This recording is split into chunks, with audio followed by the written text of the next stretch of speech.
Figure 4 Radio. Lock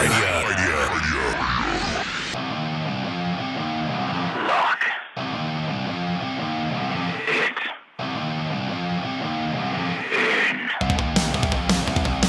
Lock it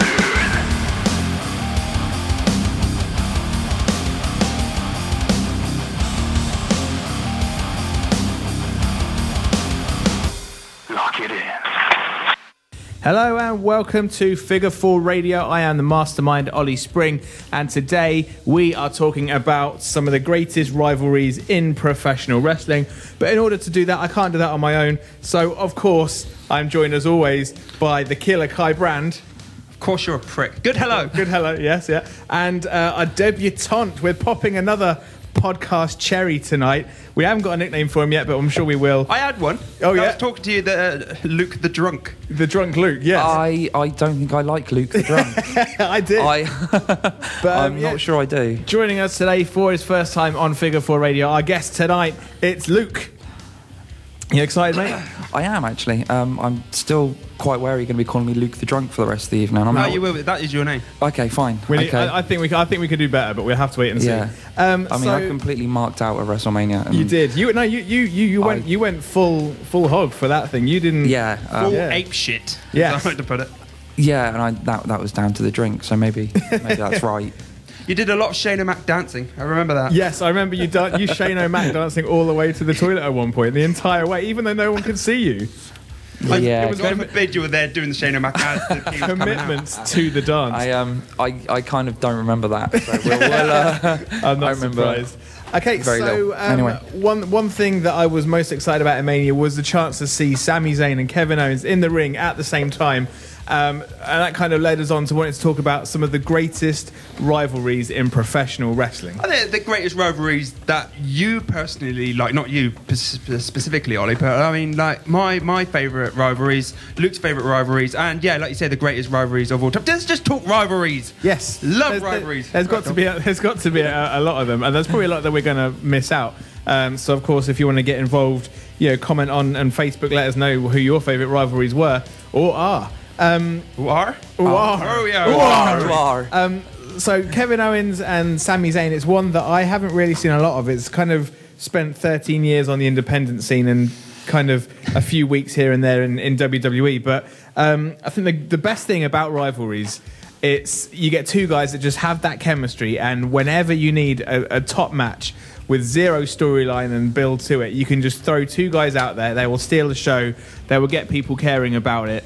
I'm a big TNA fan, so I'll go back to something like Bobby Roode and James Storm, Rockstar Spud and EC3. Yeah. It doesn't matter when it happens or how it happens, it's always going to be a feud that you're emotionally invested in. I think you've kind of hit the nail on the head there, though, because that whole Sami... I do that. Can, yeah. You do it once in a while. The whole Sami Zayn, Kevin Owens one is... I didn't really see much of it, like you on the independent circuit. I've seen lots of memes that kind of fill in the gaps for me. Fair enough. But yeah, as soon as you see them together in the ring, you know there's something there that will go on for years. Yeah. Like, you can drop them into any pay-per-view event and they can headline it. Kapow! That's it. Yeah, exactly. Kapow, Instant indeed. 5-star match. But I think the NXT and the whole WWE have done a lot and enough to put that across to the fans. I think NXT they did, definitely. Oh, yeah. Well, especially the night that Kevin Owens turned on Sami Zayn. He came out and was his best friend, and then he just won his first championship. It's all emotional, and then pow! I'm going to take you out, and then they put that over. I mean, I'm a great fan of Kevin Steen or Kevin Owens. Yep. Ever since I've seen him in NXT, I think that was the first time I actually saw him. I saw a few bits in Ring of Honor. I didn't. I haven't seen any Ring of Honor ever, to be honest. But you seem to know a lot about Ring of Honor.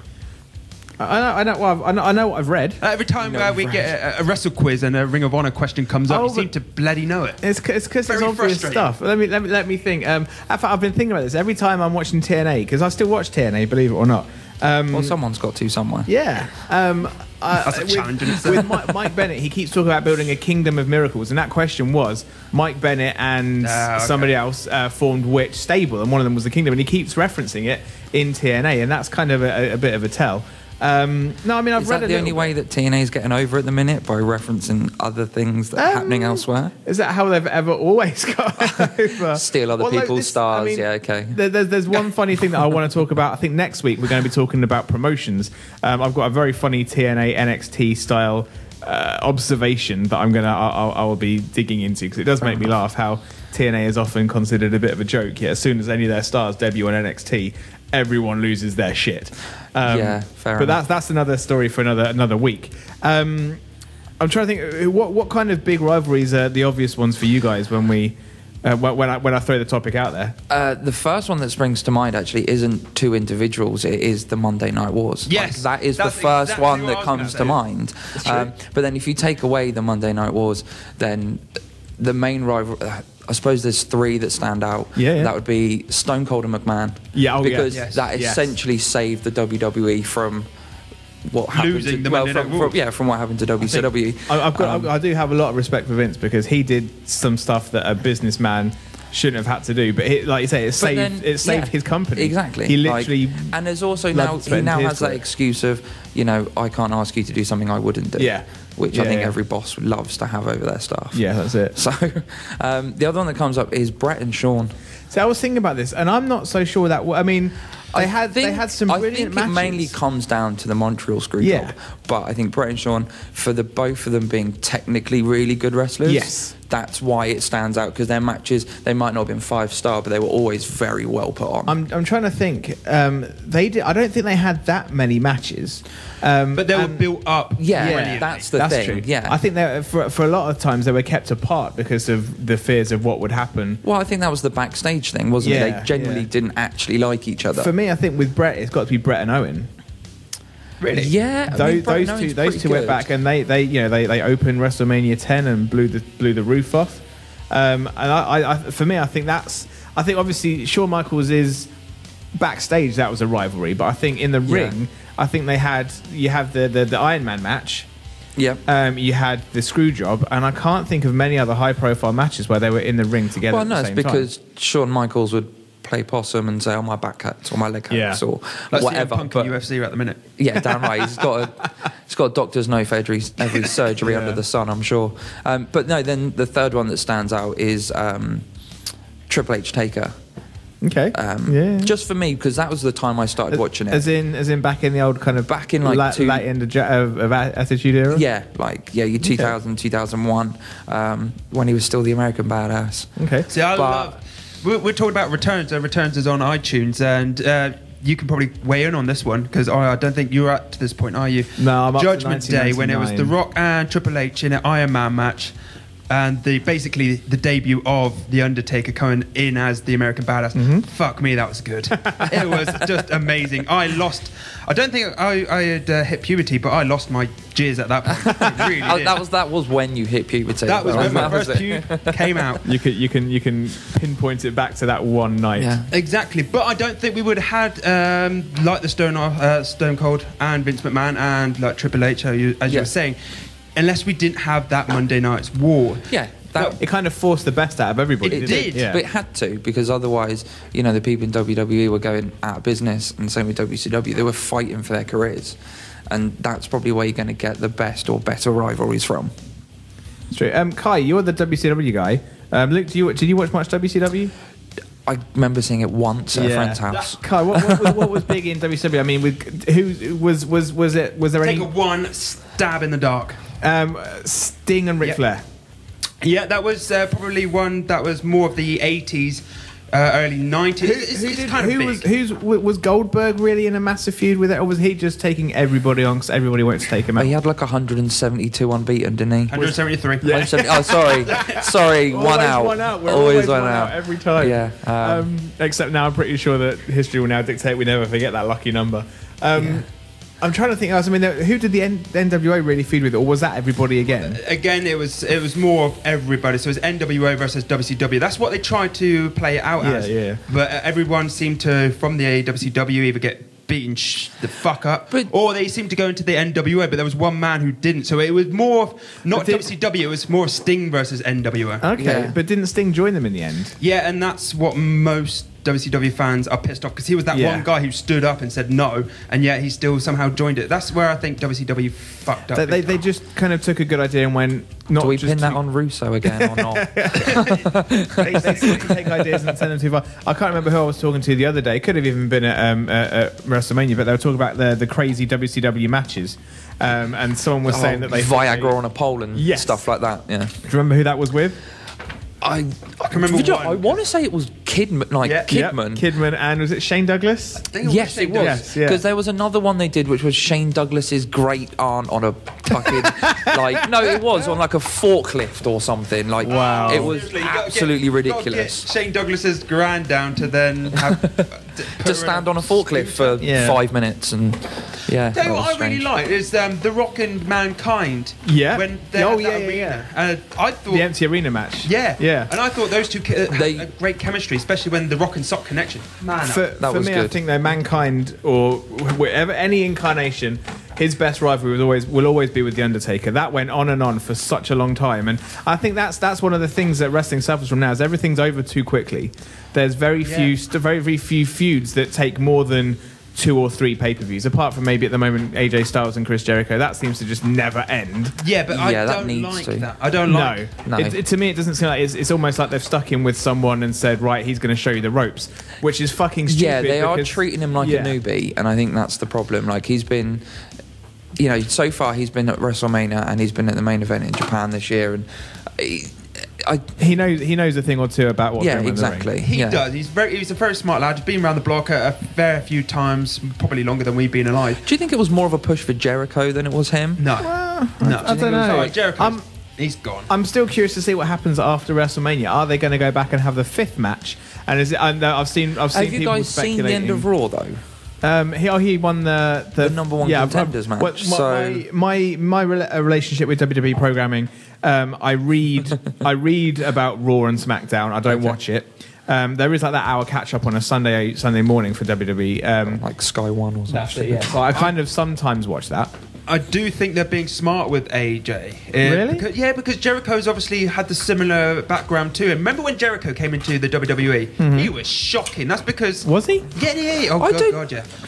The WWE, they have a different stance than AJ's never been in WWE. Like True.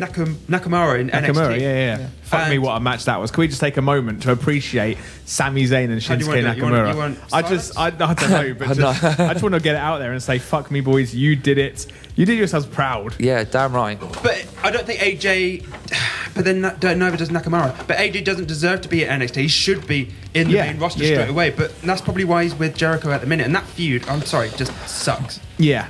He Well- needs to be with younger, faster guys, if you ask me. I think Nakamura, from what he saw at TakeOver in Dallas, he then- should be in the main roster. Then, to be now. fair, that's really good forward planning, because if they look at that and go, right, we can have Zayn versus Nakamura, have Nakamura essentially job in NXT for a few weeks, give the title to AJ, then bring Nakamura You think AJ's in. going to get the title? Oh, he's got to, because everyone He has hates to. Reigns. Come on. After Mania, I was. Wait. Sorry, I haven't seen the end of Raw. Is AJ number one contender for the Yeah. world? Yeah, So yeah. they I had thought it was the Intercontinental. No, they had a fucking fatal dick. four-way. You told me you lied. You said it was the What? Intercontinental. When?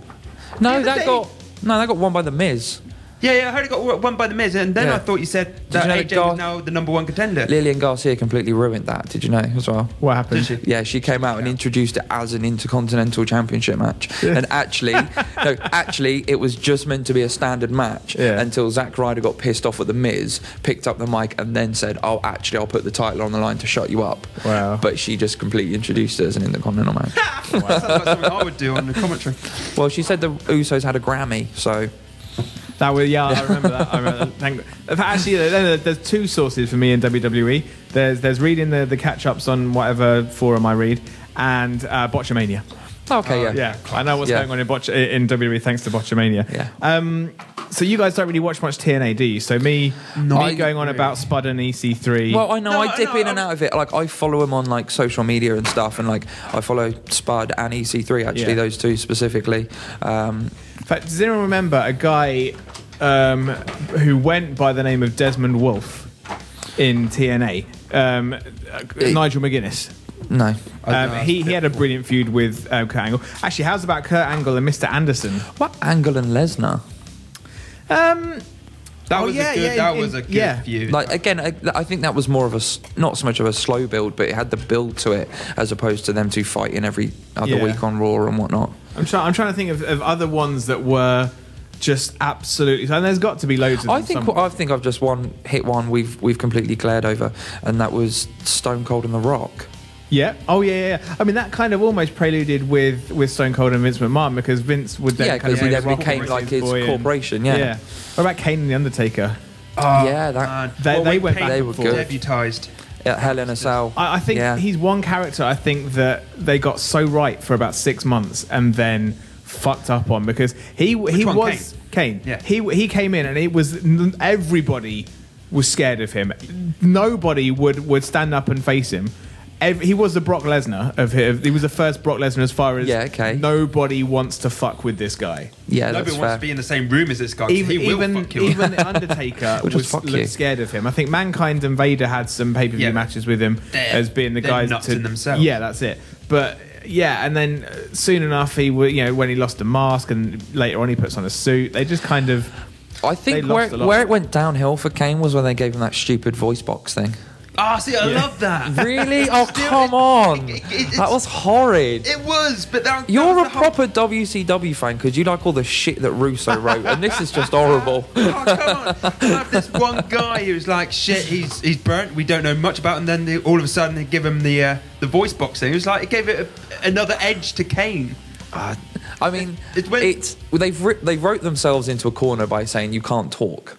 And so we've got to do something to get out of it, but I don't know. That was horrid. It was so bad. It was like the best time of my life back then. Oh man, I love DX. And Kane. Sorry, X-Pac and Kane was just a weird. I was going to say that was a bit of a weird one. And then I'm actually at that point in time on the network with my. Oh, you're watching through, and I think they bonded over the whole China thing because China kind of burned them both. I think, and that kind of makes sense because Kane had this kind of like. Was it Tori Wilson meant to be going out with Kane at one point? Possibly. And then X-Pac stole Tori off Kane, and then there was that was a bit of a rivalry then. That was weird. Yeah. What about was it? I can't remember what it was now. Was it Edge and Kane when Kane did unspeakable things to Lita? Yeah. Was that Edge? This is probably another Russo thing, but Kane was meant to rape. I think Lita. It was and then she had a miscarriage. I've read about this.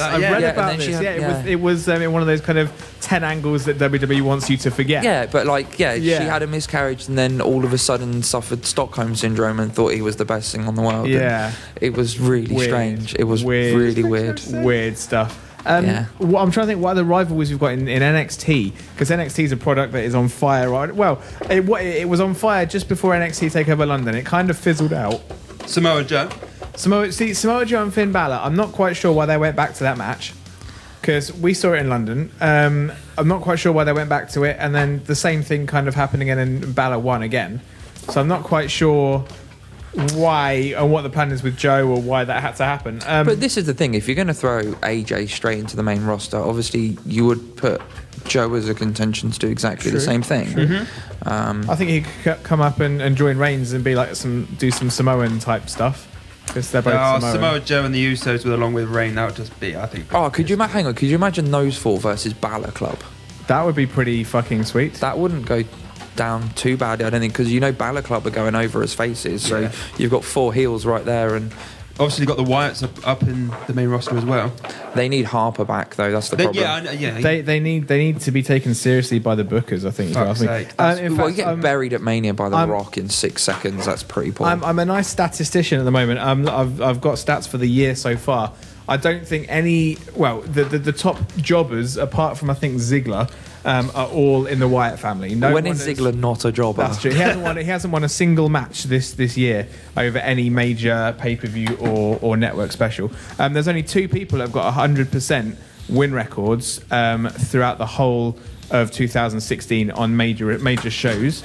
Is it The Rock? Well, no, he's got. But I think the top, the 2 that got 100%. I'm talking they've had more than 2 matches. I think there's 4 and 3 matches that have been unbeaten. What, since January? Yeah. Can I Triple H? He is. Yes, he won the Royal Rumble. He won Roadblock. He's won. He's won 3. Hasn't? Yeah. 100%. No. 75%. Oh, who did He he lost against Roman Reigns. Oh fuck! Yeah. So he did. There's 2 people. Charlotte, That doesn't surprise me. Yeah. No. Kalisto. The Yeah. only Oh, two. shit, yeah. The only 2 unbeaten people that have had more than 2 matches on the WWE roster for 2016. I know we're only like, I think I'm counting NXT as well. We're only like 4 or 5 shows in, but yeah, it's interesting when you kind of look at the stats to see what who's doing what. Ambrose has been in more than anybody else. I think he's been on 5 shows, everything but NXT Takeover. Should we talk about the Shield and the Wyatts?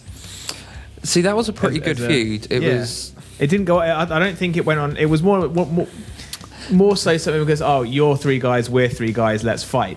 And they kind of went to it like for maybe a week or 2. 'Cause it was a good bit like just before Rollins' turn, and it was Evolution versus Shield. That's it. That was essentially just 3 guys versus I've just 3 thought guys. of one of the possibly the one that we talked about in the car coming over, the one that won me back to WWE. Oh yeah, John obviously. Cena and The Rock. Yeah. I mean, that was a proper I rivalry. think. Do you know what? I think the one again also. It's got Cena in it, which is a problem. Yeah. But is Cena and Orton, because that seems to have gone on for That's a decade true. and a half now. But then there's no storyline with it. But then I guess that's what I said at the start. I think that started off though as they were both, they started in was it FCW at the time? Yeah, they started for out and they came championship out, and they were both in their 20s, both young, and both wanted the titles. And then the only way they could have feuded was over the titles. There was nothing there to go for it, but they kept it going for 12 years. Orton attacked Cena's dad, I think, if I remember rightly, at one point. Yeah. Which I guess it's a good attempt. But then, so it's big about attacking people in like that. Is you've got the whole Triple H Orton angle. Where Orton snogged Stephanie when he was handcuffed to the ring, or she was not. He gave her an RKO, then kissed her while she was unconscious. Or something weird like that. Basically, like begged to be killed. Vince has a weird head. He lets these stories. Let's get her unconscious. You can now kiss her. What the? Yeah, that doesn't sit right with me. I have 2 kids. I'd punch anyone that did that. I think for me, with The Rock and Cena, that was that. I mean, they were building up to that match at WrestleMania 20. A full year before it happened. It was over a year, wasn't it? I love that because it was the Monday night after WrestleMania. They were like, next year's main event is Rock and Cena. Wow. See, that's a good thing because they did that with Sting and Hogan, and it was built up. Didn't that match suck ass though? Oh yeah, it fucking sucked. Seriously, they tried to make a jibe at the screw job, the Montreal screw job, even having Bret Hart come out as a start. Dude, this one sucks. Now, I know Sting hadn't wrestled for like 18 months building this whole thing up, but he looked in great shape, but it fucking sucked. Yeah. It really should have had like Sting was going to out-wrestle Hogan, but it didn't. Just sums up WCW, really, doesn't it? We're not going to get on, are we? But yeah. No, there was some good matches in WCW. Rock and, I'll think of one and let you know it. Rock and Cena, I think for me, I think I heard about it, and that's when I watched WrestleMania for the first time ever. I think I think that could be my first ever WrestleMania that I watched, and that kind of dragged me in. I think that's also kind of where me and analysing stuff came in, because I would read every single week on Raw or wherever else they were. They would that every interaction between The Rock and John Cena for months leading up to WrestleMania, it was analysed to the nth degree. And I kind of started, and that was the first time I'd ever seen anybody really pay that close attention to it. And I started thinking, this is a really good way to analyse stuff, because I'm quite an analytical guy. It's a proper hyped up. Yeah. This is Muhammad Ali versus whoever else was versus someone else that's famous. This is huge. It's Muhammad Ali versus some other guy. The guy that makes the grill. What's his name? Yeah. Foreman. Was that right? Yeah, I don't know. It could be. Who but knows, we don't like unscripted combat sports, to be honest. Here, I'm trying to think of other stuff. How about Warrior Hulk Hogan? Because that was very short-lived though. I say short-lived. Okay, it probably went over 2 years because they only had like 4 fights. But yeah, like because of Ultimate Warrior being out all the time, back and forth. I think if you're going to pick Hogan in a feud, you're going to choose Macho Man. Or the whole Andre. Miss Elizabeth, the whole Miss Elizabeth Yeah, thing. actually, the Mega Powers. Yeah, exactly. That was, that went on for a good. First time he stole someone's wife. Anyway, And what about Andre? Was Andre? Would we consider that a big feud? No, that was a big moment. I think that was the first WrestleMania I saw because my brother had it on VHS. Wow. But VHS. I know, right? VHS. Yeah, I think that's probably, if you're going to go down there, that's going to be one. Wasn't that stands Andre out. the Giant and Hulk Hogan meant to be friends because Andre the Giant was face until he sort of turned, and that did become a bit of a feud. Yeah, he did become a bit of heel turn. Which I was so hoping Cena would do at Mania, but it didn't happen. I wanted Reigns, but still. But no, I think that could be like one of the original feuds, if you like. Okay, not the original feud, but certainly for WrestleMania. I think people of our age might remember as Hulk Hogan and Andre. I think you could speak to people older than us. Oh, yeah, they'll go back to territory days and God knows whoever. But yeah, I think Macho Man and Hogan's probably one that stands out as the first one I remember. Yeah. I mean, it caused. It almost caused a bit of a heel turn from Hogan, if I remember rightly, where he started dropping his super good guy antics and started turning a bit badass and stuff. And yeah, it was close. It's that thing though. It's like having two of the biggest faces in the company, and not necessarily wanting to turn either of them heel, but you've got to make one of them look bad. To build the story. So I think it Macho wasn't a was proper always heel the natural heel. Like Hogan's proper heel turn was obviously in Snickers. Let's get him. Hogan's proper heel turn was obviously NWA. Was great. Yeah. I will give you. I tell you what. Moment. I did say I'd think of a great moment or a great match in WCW. That would be it. When I actually think of great matches in WCW, I can't think of you got to think that there's very few people who a heel turn could have a huge effect on a business like Hulk Hogan did. And I think if either John Cena or Roman Reigns turned heel, that would well and truly put WWE back on the map. I genuinely believe that. John Cena, yes. Roman Reigns, I don't think people can give a shit about at the minute, unless the Shield are involved. I tell you what, I think he could easily turn heel. The crowd can easily boo him, and he can easily do better business because as a babyface, he has to be impressive in the ring. Thing is, though, if you turn Reigns heel, it's just going to put over the next person. To go over it, because like you said, he's already being booed. So if you make him the bad guy and the heel, his promos aren't going to change because he still has to read off a script. But if he's put with the Shield, for example, he doesn't need to do promos. And but then again, he's not progressing himself. He's relying on Ambrose and Rollins to talk for him, and that's not everyone's a good talker, right? And Brock Lesnar. Yeah, but he does have the best mouth in the business. Oh yeah, by a long shot. But I mean, look at when Bobby Lashley was his first kind of major heel run when he had MVP by his side. MVP did the talking, Lashley did the crushing. Yeah. But I mean, you've even got people that they can be badass without even doing promos. You can just stand there, destroy people, and fuck off again without talking.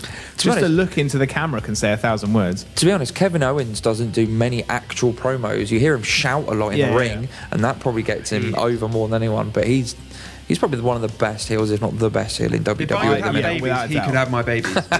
Yeah.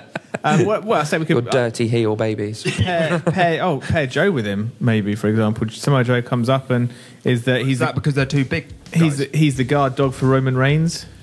Who are you on about? Samoa Joe and Roman Reigns. Oh, I thought you were on about Kevin Owens and Samoa Joe. That could be a good match, actually. I'd pay to see that.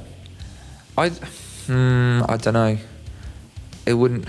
I don't think it would work, to be honest. My biggest feud at the minute. Yep. WWE. Yep. Versus the fans. Yeah. That's fair. What about WWE versus NXT?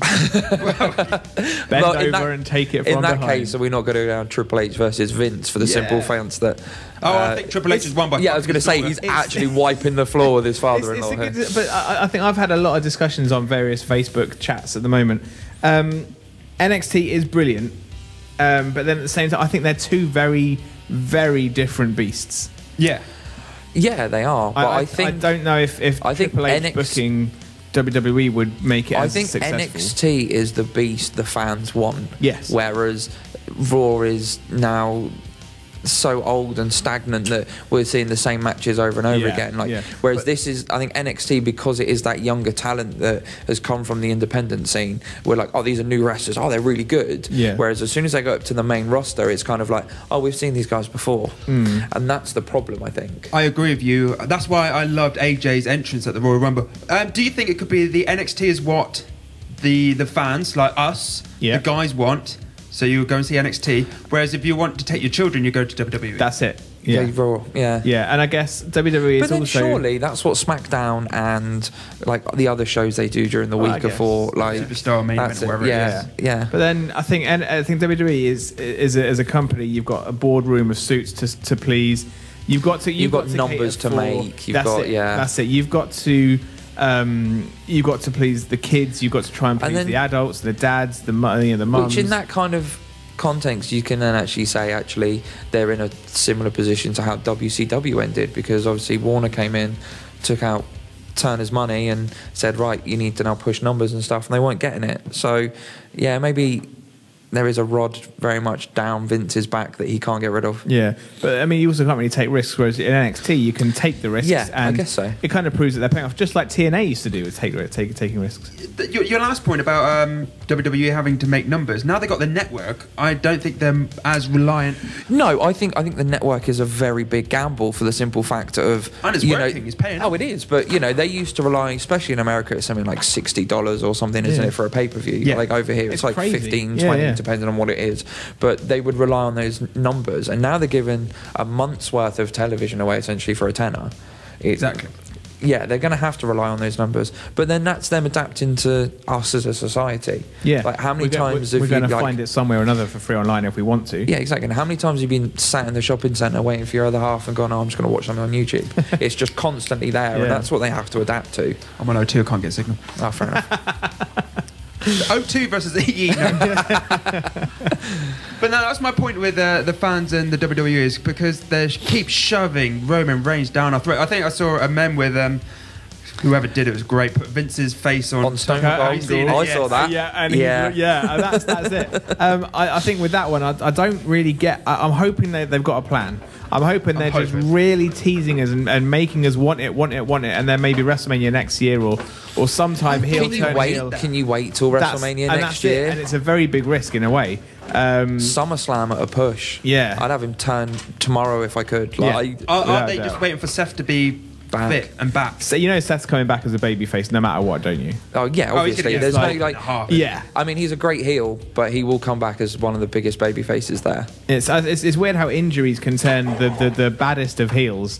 I hate it, but I can't wait for him to come back. That's it. Yeah, I think it's just I just miss the talent, to be honest. Cesaro's entrance on Monday night was great. Yeah, that was really fun. I don't know what they're going to do with him, but it was really good to watch. And it's nice to have him back because there's now an extra person that they can throw into matches and change stuff up, which we don't have at the minute. How's about Cesaro and Sami Zayn from NXT? Have you seen their series of matches? No, I haven't. That was the matches that put Sami Zayn on the map. And actually, Kevin Owens and John Cena. How's that for a feud? That was really good actually. The Elimination Chamber match, was it Hell in a Cell? No, it was Elimination. The first match they had blew me away. The second match they had was exactly the same. I was like, okay, that was good, but I've seen it before. And then the third match they had was exactly the same again. What I like about it was good is they didn't then ruin Kevin Owens. True. Like they did with Rusev. But I think when Kevin Owens is in the ring, he will not allow himself to be buried and ruined. No. Even if he's in a meaningless match, he will put himself over any way necessary. But that's what makes him that's what just makes him such a great heel. Like you said with the commentary, like he'll just go and talk to why does he pick on Michael Cole for? Yeah, I'm hoping that builds up to. I'm hoping it builds to something. Oh, we're going to have another Michael Cole versus Kevin Owens. No, because he will kill him. He will kill him. But I'm hoping. But then at the same time, he might just be doing it just to be different and just to make sure. No, yeah, exactly. Make sure that whatever they're saying on commentary, they're talking about him because they kind of wander off and start trying to sell stuff or talk about what's actually in the main event. He's making sure they're talking about him. Ollie, we never did. No, we didn't. We were professional. We were professional to the end. Were we? Fuck. we were where it was at. But no, I think feuds are a very important part of wrestling. When I say it's about the emotion, it's about buying into the storyline. It's and if you care about a feud, if you care about a matchup, you're going to enjoy it that little bit more than if you don't. One feud, and it was a three-way feud with 6 people. We haven't even talked about the Dudley Boys, Edge and Christian, the Hardy Boys. Yeah. But then was that a feud, or was that just a series of matches all involved in the same thing? That was a genuine feud, I thought. What were they? Oh, I suppose feuding over the belts, I guess. Yeah, I guess so. Yeah, to me there wasn't much. They did pull off some of the best tables, ladders, and chairs matches in history. Edge spearing Jeff Hardy as he's from the holding top. onto that. I think how many tables did Bubba go through? Was it 4? It was like 4 tables or something from the top of in one go. The round. But no, for me, I mean, I don't. I'm trying to think what if there was much storyline, or if it was just 3 guys trying to prove they were the best. Suppose that would come down. Is that enough? I think that's probably I think that probably comes down to most memorable matches. Yeah, I don't think that would be much of a feud, because if you say if you take away those championship matches, what feuds did they have outside? Yeah, what apart from the belt, was there any reason for them to be battling? Was there any storyline? Sleeping with Matt Hardy's other half. That was a pretty real life feud. Wasn't that was afterwards though, wasn't it? After it still happened. That was Edge's. What about Jeff Jarrett and Kurt Angle and Karen Jarrett? Remember that when that? I think we're just looking at you with blank expressions. Kurt Angle and Jeff Jarrett's little series of matches, that could have got nasty, but they pulled off some amazing matches. Bless them. Wow. Bless them screwing each other's wives. And on that note, I think it's almost time to wrap this one up. Was Russo at TNA at that point? He might have been, actually. Yeah, he's been everywhere, so I wouldn't be surprised. But no, I think personally for me, I'm trying to think what my absolute biggest feuds would be. It's a tough one to name one. I'm going to go for it. I absolutely loved it back in the day, because that's what got me into wrestling. It was Sting versus the NWA or Hulk Hogan. Okay. What's your ultimate number one feud of all time ever? All time ever. I'm probably actually going to say Stone Cold and The Rock, for the simple fact of being, a teenager and watching like WrestleManias like 14 through to 17 and their feuds and how they right there. Exactly. And that's the one that stands out, I guess. Probably those 2. Me on the toilet's a pretty good feud.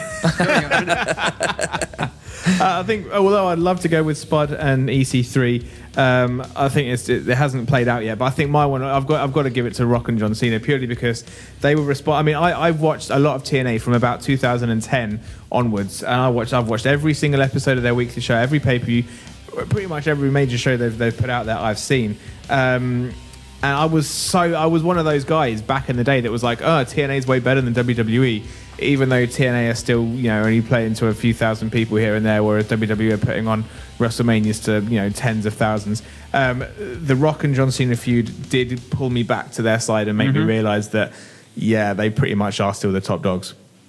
I mean, there's a lot more TNA I could discuss, but it would be falling on deaf ears. But ladies and gentlemen, let us know what you think. Are we right? Are we wrong? Have we missed any obvious ones out? We probably have. No, of course we have. Let us know. Obviously. Let us know. Pop us a message on Facebook. Kai, do the social media stuff. So you can get in contact with us via Facebook. It's facebook.com/Figure4Radio. We also have Twitters at Figure4Radio. Or why not go to our website? It's at figure4radio.weebly.com. And we've got podcasts. They're on SoundCloud. There's some on SoundCloud. Podomatic, iTunes, Stitcher. And our YouTube is youtube.com/F4TV. Yeah. Well, ladies and gentlemen, thank you very much for joining me. And my co-hosts for tonight, Kai. Co-hosts. The Killer Kai brand. Me. And we haven't got a nickname for him yet, but Luke. The drunk. Thanks very much. Luke. No. Just no. Say Luco-Zaid? No. Luco War.